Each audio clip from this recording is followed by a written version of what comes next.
लाल किले के पास 10 नवंबर को हुए कार बम धमाके की जांच में एक बड़ा और चौंकाने वाला खुलासा हुआ है। जांच एजेंसियों के मुताबिक ये घटना केवल एक दिन की वारदात नहीं थी, बल्कि एक बड़ी पैन इंडिया साजिश का हिस्सा थी, जिसे ऑपरेशन बदला या बाबरी एवेंज मिशन का नाम दिया गया था।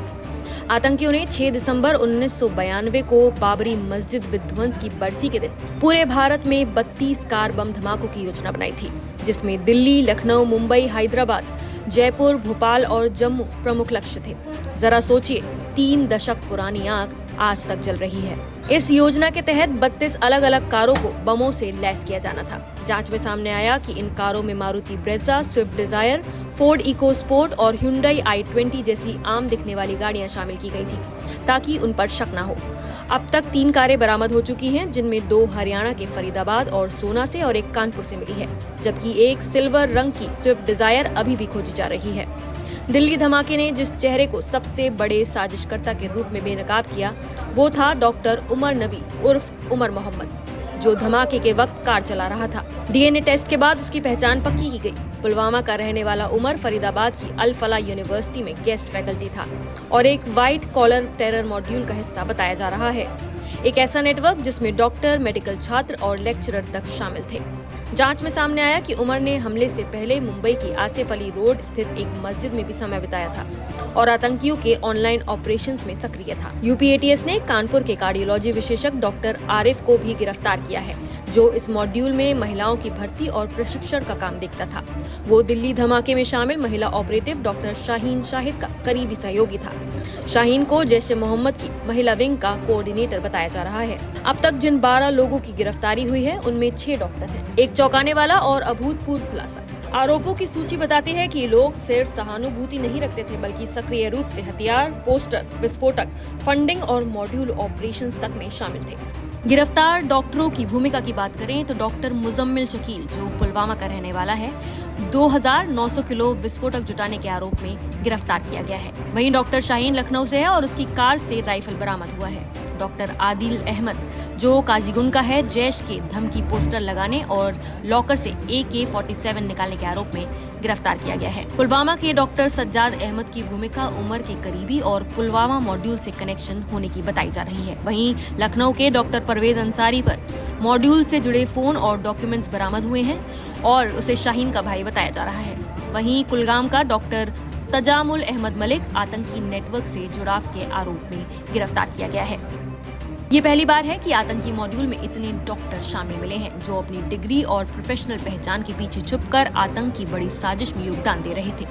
इससे साफ है कि आतंकी संगठनों की जड़ें समाज के पढ़े लिखे तबकों तक पहुंच चुकी हैं, जिससे देश की सुरक्षा को और गंभीर चुनौती मिलती है।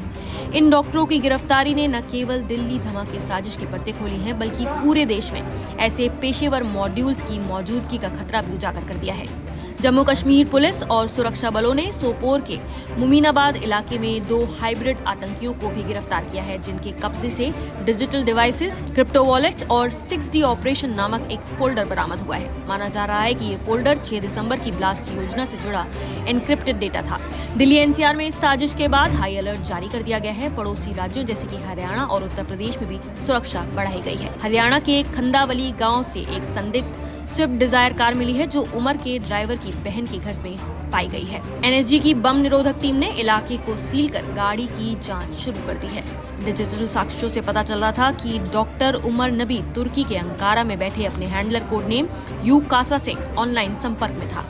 माना जा रहा है कि 2022 में वो और उसके साथी तुर्की में प्रशिक्षण के लिए गए थे। जांच एजेंसियां तुर्की और खाड़ी देशों से जुड़े फंड ट्रेल की भी पड़ताल कर रही हैं, ताकि पता चल सके कि इस नेटवर्क को भारत में कैसे और किन माध्यमों से वित्तीय सहायता मिल रही थी। ये पूरी साजिश बाबरी मस्जिद विध्वंस की बरसी के दिन देश भर में आतंक फैलाने का खौफनाक प्रयास था, जिसका दिल्ली ब्लास्ट पहले चरण का हिस्सा था। जांच आगे भी इस आतंकी नेटवर्क को बेनकाब करने के लिए तेजी से जारी है। इसी बीच गुजरात ATS ने एक अतिरिक्त और खतरनाक साजिश को नाकाम किया है, जिसमें राइसिन, एक अत्यंत घातक बायोकेमिकल एजेंट का इस्तेमाल कर बड़े स्तर पर नरसंहार की योजना थी। हैदराबाद के डॉक्टर अहमद मोइनुद्दीन सैयद और उसके साथियों का लिंक ISIS KP हैंडलरों से बताया गया है। उनके पास से रसायन, विस्फोटक और हथियार बरामद हुए। राइसिन की घातकता को देखते हुए इसे एक अत्यंत गंभीर जैव आतंकी खतरे के रूप में देखा जा रहा है। इस गंभीर आतंकी साजिश के खुलासे से राष्ट्रीय सुरक्षा एजेंसियां सतर्क हो गई हैं और पूरे देश में सुरक्षा प्रबंधों को और कड़ा कर दिया गया है ताकि भविष्य में ऐसी घटनाओं को रोका जा सके। इसी श्रृंखला में उमर के पुलवामा स्थित घर को भी आज आईईडी लगाकर ध्वस्त कर दिया गया और कहा जा रहा है कि ऐसा ही बाकी आतंकियों के साथ भी किया जाएगा। तो आप इस नए तरह के आतंकी मॉड्यूल और उसकी गंभीरता को कैसे देखते हैं? क्या ऐसे मामलों में और कड़े कदम उठाए जाने चाहिए? आपकी क्या राय है? हमें कमेंट करके जरूर बताइए। नमस्कार, मैं हूं मानक गुप्ता। अगर आपको हमारा ये वीडियो पसंद आया हो तो इसे लाइक और शेयर जरूर करें और हाँ, हमें सब्सक्राइब और फॉलो करना ना भूलें ताकि आप देश और दुनिया की कोई खबर मिस ना करें। तो जुड़े रहिए हमारे साथ और देखते रहिए न्यूज़ 24।